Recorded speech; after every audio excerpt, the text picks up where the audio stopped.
Our next award is the TCT Creative Application Award. There's now a subcategory for who can flirt with me the most effectively on stage.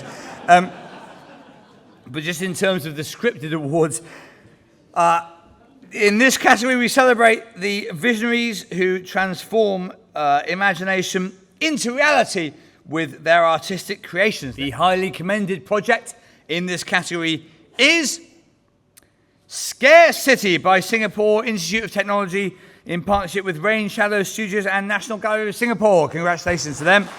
But the winner of this year's TCT Creative Application Award, sponsored by TCT Magazine, is Simulation Book for the Blind by Yuan Bin's scientific research team in partnership with Nanchang Institute of Technology, Youth Volunteers Association of Yonju County, Disabled Person, keep clapping because there's a lot of people here, and Talent Bureau of Zhejiang City. Congratulations to them.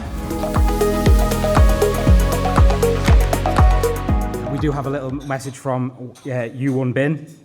They said, "Thank you very much to the organising committee for this award and honour. The judges' recognition of the project is definitely not a personal compliment to me, but an affirmation to the cause of helping the blind. The progressive human technology should ultimately serve humanity, especially those people with disabilities in difficult situations. If our team's work can bring tangible help to them, it will be the greatest encouragement to our team and the driving force to move us forward. So on behalf of Yuan Bin, thank you very much for this award, and we'll make sure it gets to them safely."